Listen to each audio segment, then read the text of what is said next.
Foodstuffs like the meat, rice, vegetables, and fruits are costing too much nowadays. It's the government's fault. If they weren't corrupting in our country, they'd expect a better place for us to live.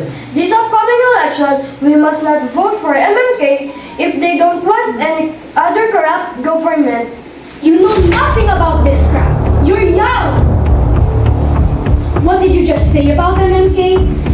If you compare me in Labrador to MMK, it's obvious that MMK is more capable of leading the country. But Nahi, MMK is useless, unlike me. Hey, that's enough talking back to Inay. You're still young to understand for this kind of topic. Calm down, everyone. Nay, Binay has a point. I know that we are too young for this, but as citizens, we also care about what's happening in our country. Why are you defending your brother? He has no idea about politics and he shouldn't be knowing about it at his age. Did you teach him about the election and the so-called corruption of the government? Does he even have proof or sources regarding the so-called corruption of the government? But Nay! That is enough. Stop arguing in front of the food. Remember what your grandmother said. What you are doing right now in front of the food is bad luck.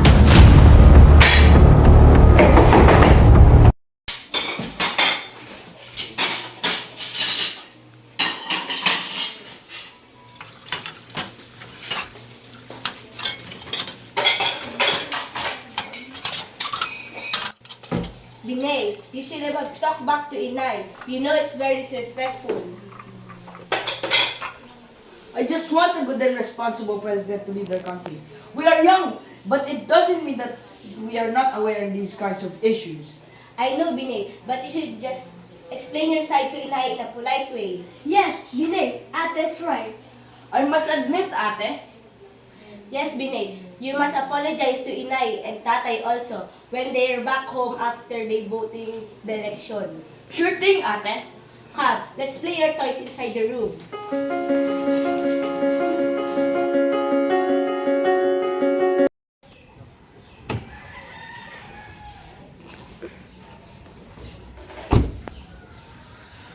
I can't believe that Juby, Dion, and Binay talk to me like that. But they did have a point there, love. Seriously? You too?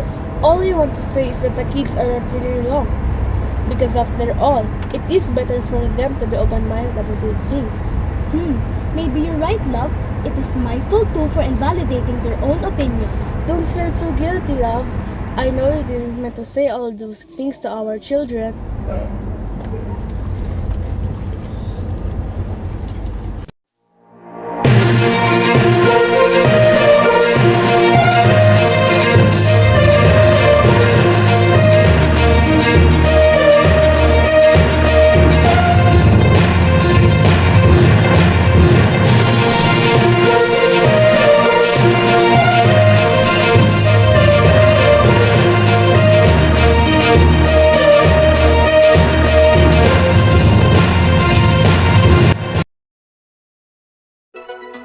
Morning, everyone. I am your lovely, loyal, and most trusted reporter, Chloe B. Tan.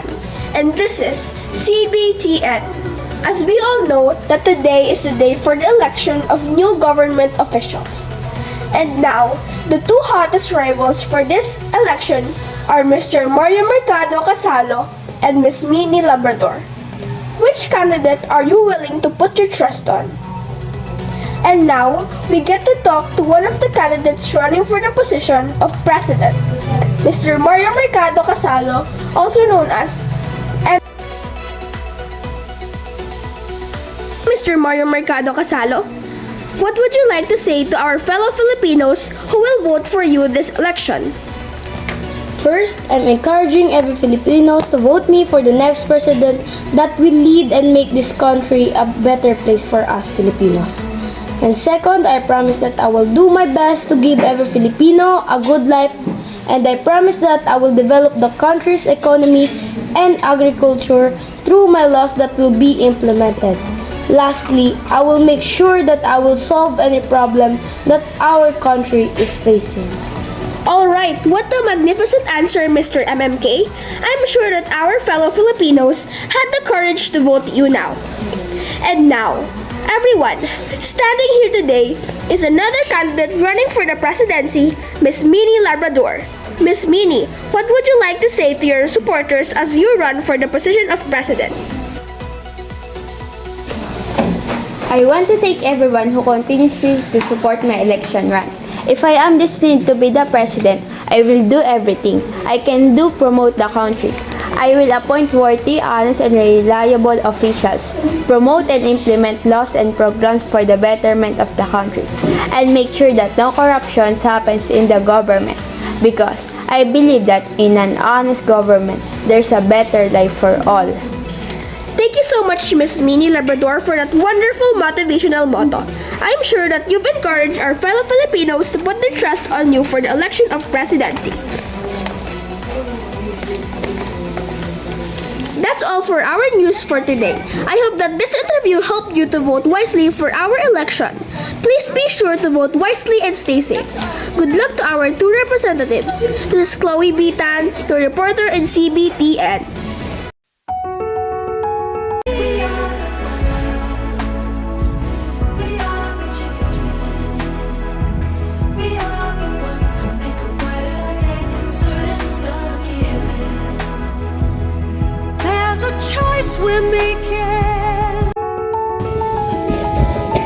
So, love, who did you vote for the next president? Please don't tell me it's MMK. Our country will be corrupt again if he won. No, love. I actually voted for Minnie Labrador. I realized that she's way better than MMK. Based on her interviews and the things she did for our country, she deserves that position. Really? Oh my, thank goodness.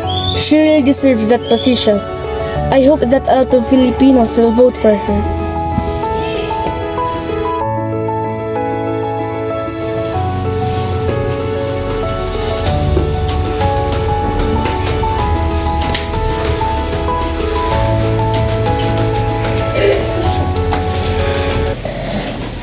Hi, Nay.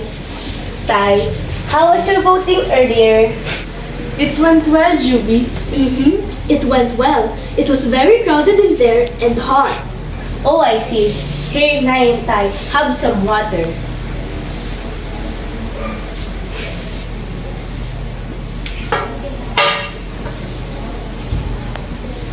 Nay, Itay, we have something to say. I'm sorry if I talked back earlier. I shouldn't have mentioned the presidential election in a polite way. We are very sorry. Apology accepted, kids. We also want to apologize, children. Being too young must not be a reason to stop you from giving your opinions about the society. As a family, it is our duty to share our opinions about the society, and picking for a leader to lead the country is one of them. We accept your apologies, Nay and Tay. Apologies accepted, Nay and Tay. Apology accepted, Nay and Tay.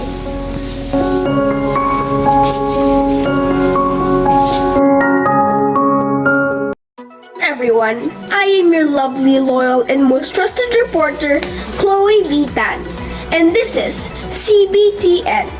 Once again, I am back to inform you about the results for the election 2023. All of your votes had been counted, and I'm excited to announce you the new President of the Philippines. The new President of the Philippines is Miss Minnie Labrador. Congratulations to our new President. She deserves this position, and I hope that she'll be a good president or leader to our country. Now we know that Miss Minnie Labrador is the winner. What can she say about her victory? Thank you, Chloe, Dad, for this interview. I just want to thank you all for voting and putting your trust in me in this high position. I promise that I be a good leader in our country. As I said, in an honest government, there's a better life for all. Thank you again for voting me. Miss Minnie Labrador won the presidential election. 9 and 10. Did you vote for her as well? Of course, she did a lot of things for this country even though she's not yet the president. As a family, we must do everything that we can to do our duties, not only in our family, but also in the society. And that also means choosing a worthy leader for our country.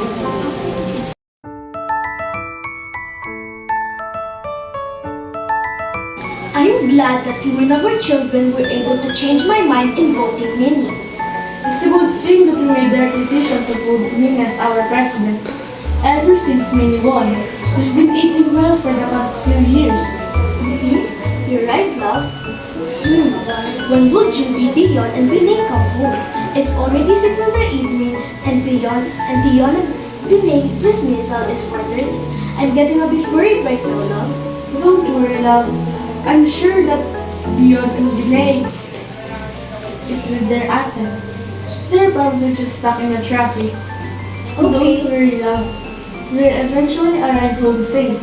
Alright, I'll try not to overthink negative stuffs. After all, this country had been a better place.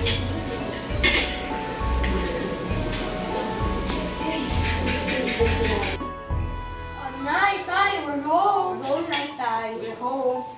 Oh, love, they're home now. Thank God! I've been worried about you. Where have you been? Oh, Dion, Binay, and I bought some extra groceries and medicine for Tate as well. Oh, alright, but you didn't have to. Don't worry, Nay. The prices of the food nowadays are much cheaper.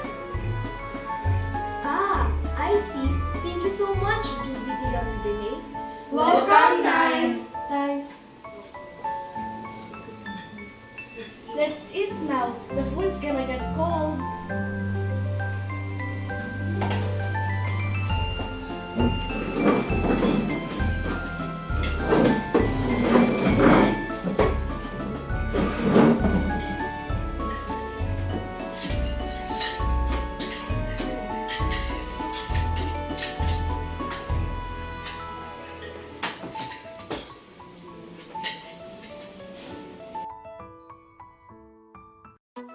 Good afternoon, everyone. I'm your lovely, loyal, and most trusted reporter, Chloe B. Tan, and this is CBTN. It's been 5 years since Miss Minnie Labrador had been elected as president in our country. A lot of things had changed and improved ever since Miss Minnie Labrador won the previous election. That is why tonight's news will feature citizens who thanked President Minnie Labrador for everything that she did for our country. It is reported by many citizens from several cities thank Pres Minnie for implementing policies and programs which are said to be improved their lifestyle. For the past few years, the price of foodstuffs as well as fuel became affordable. The employment and the crime rate of the country dropped by a large percentage, and the country's agriculture and economy developed, which is why Filipinos are very grateful of our president. That is all for our news today. Thank you for watching. I am your reporter, Chloe B. Tan. This is CBTN.